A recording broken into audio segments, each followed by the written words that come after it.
নমস্কার বন্ধুরা, শম্পা স্পেশাল কিচেনের ভিলেজ ফুড চ্যানেলে আপনাদের সকলকে স্বাগত। আশা করি আপনারা সবাই খুব ভালো আছেন। বন্ধুরা, এখন তো প্রচণ্ড গরম, আর এই গরমের মধ্যে কিন্তু মশার উপদ্রব খুব বেড়ে গেছে। কোথাও মশা একটু শান্তিভাবে বসতে দেয় না। তাই বন্ধুরা, এই মশাগুলোকে তো মারার জন্য আমরা বিভিন্ন রকম স্প্রে, কেমিক্যাল ব্যবহার করি, যেগুলো আমাদের স্বাস্থ্যের জন্য ভীষণ ক্ষতিকর। তাই বন্ধুরা, ওই সমস্ত জিনিস বাজার থেকে পয়সা খরচ করে কিনে না এনে যদি আপনারা বাড়িতে থাকা কিছু উপকরণ দিয়ে একটি রেমেডি বানিয়ে নেন, তাহলে দেখবেন খুব সহজেই মশা আপনাদের বাড়ি থেকে বিদায় নিয়েছে।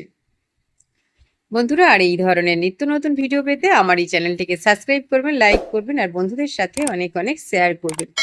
আর যে সকল বন্ধুরা আমার এই চ্যানেলে নতুন, তাদেরকে আমার বিশেষ অনুরোধ, চ্যানেলটিকে সাবস্ক্রাইব করে পাশে থাকবেন।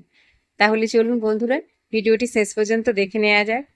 বন্ধুরা, আমি এখানে একটা পেঁয়াজ নিয়েছি, তবে এই পুরো পেঁয়াজটা আমার লাগবে না। আমার আধখানা পেঁয়াজ কাটা ছিল, সেটা আমি এখানে ইউজ করব। এই পেঁয়াজটাকে আমি এখন মাঝখান থেকে কেটে নিচ্ছি। এইভাবে কেটে নেওয়ার পর পেঁয়াজটাকে আমি একেবারে কুচি কুচি করে কেটে নেব। বন্ধুরা, এই পেঁয়াজের কিন্তু বহু উপকারী গুণ রয়েছে। পেঁয়াজ শুধু মশা তাড়াতে সাহায্য করে না, পেঁয়াজের রস কিংবা অনিয়ন অয়েল অনেক সময় আমরা বানিয়ে চুলের জন্য ইউজ করে থাকি, সেটাও কিন্তু চুলের জন্য ভীষণ ভালো। এবার আমি নিয়েছি কয়েকটা রসুন। এখন রসুনগুলোকেও আমি কুচি করে কেটে নিচ্ছি। এইভাবে রসুনগুলোকে কুচি করে নেয়ার পর আমি আরও কয়েকটি উপকরণ এখানে নেব মিশিয়ে। দেখুন, নিয়েছি আদা কুচি। বন্ধুরা, আদাগুলো আমার কাটা ছিল, সেগুলো আমি কুচি করে কেটে নিচ্ছি। আদাগুলো কেটে নেওয়ার পর আমি নেব তেজপাতা। তেজপাতা তো আমাদের সকলেরই বাড়িতে থাকে, কারণ রান্নাঘরে বিভিন্ন রকম রান্নাবান্নার ক্ষেত্রে আমাদের কিন্তু এই মশলাগুলো সবসময়ের জন্য লাগে। তেজপাতাটাও আমি একদম সেমভাবে কুচি করে কেটে নেব। যেহেতু এখানে পেঁয়াজ, রসুন, আদা এবং তেজপাতার মতো উপকরণ রয়েছে, তাই বন্ধুরা বুঝতেই পারছেন রেমেডিটা কতটা স্ট্রং। এইভাবে প্রত্যেকটা জিনিস আমি ভালো করে কুচি করে কেটে নিলাম। এবার এই সমস্ত জিনিসগুলোকে আমি একটি পাত্রের মধ্যে নেব। আমার কাছে এইরকম একটা চামচ ছিল, তাই আমি এটা ইউজ করেছি। আপনারা এটা যে কোনো বাটির মধ্যেও করতে পারেন, কড়াইতেও করতে পারেন, কোনো অসুবিধা নেই। আমি এবার সমস্ত উপকরণ আস্তে আস্তে এই চামচটার মধ্যে ঢেলে নিচ্ছি। বন্ধুরা, হাত দিয়ে ভীষণ অসুবিধা হচ্ছে, তাই আমি চামচ ইউজ করছি এখানে। চামচ দিয়ে আমি এক এক করে সমস্ত উপকরণ আমি চামচের মধ্যে দিয়ে দিচ্ছি। এইভাবে সমস্ত উপকরণ চামচের মধ্যে দেওয়ার পর আমি এখানে সরিষার তেল ইউজ করব। বন্ধুরা, যে সরিষার তেল আপনারা বিভিন্ন রকম খাবার দাবার বানানোর কাজে ব্যবহার করে থাকেন, সেই সরিষার তেল এখানে ইউজ করতে পারেন।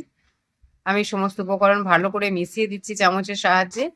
এবার এখানে আমি তেল ইউজ করব। নিয়ে নিচ্ছি সরিষার তেল। এই সরিষার তেল আমি বেশ খানিকটা নিয়ে নেব। অবশ্যই আপনাদের যতটা প্রয়োজন আপনারা ততটা তেলটা ইউজ করবেন। আমার এখানে যতটুকু প্রয়োজন ছিল আমি এখানে ততটুকু নিয়ে নিয়েছি।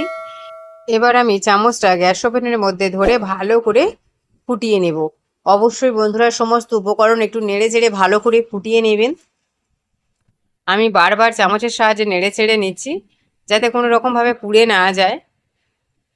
এইভাবে ভালো করে ফুটিয়ে নেবেন। বারবার ফুটতে থাকার ফলে কি হবে না, এই যে সমস্ত উপকরণ আমি এখানে ইউজ করেছি, এই সমস্ত উপকরণের গুণগুলো কিন্তু চলে যাবে তেলের মধ্যে। আমার একদম রেডি হয়ে গেছে। তেলটা আমি ঠান্ডা করে নিচ্ছি। আর এখানে নিয়েছি একটি প্রদীপ। প্রদীপের মধ্যে একটি সলতে নিয়ে নিয়েছি।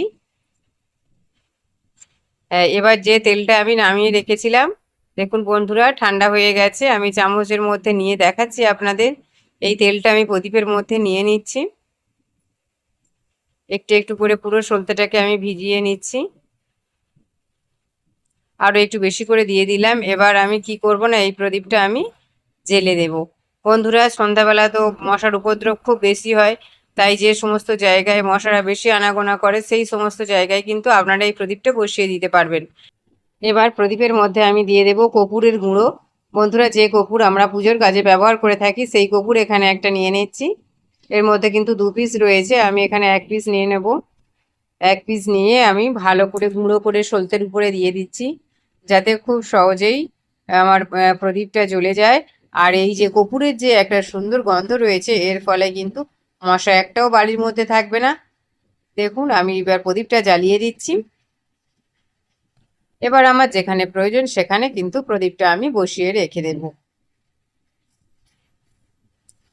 বন্ধুরা, ছোট্ট রেমেডি একবার হলেও ট্রাই করে দেখবেন, খুব ভালো রেজাল্ট পাবেন।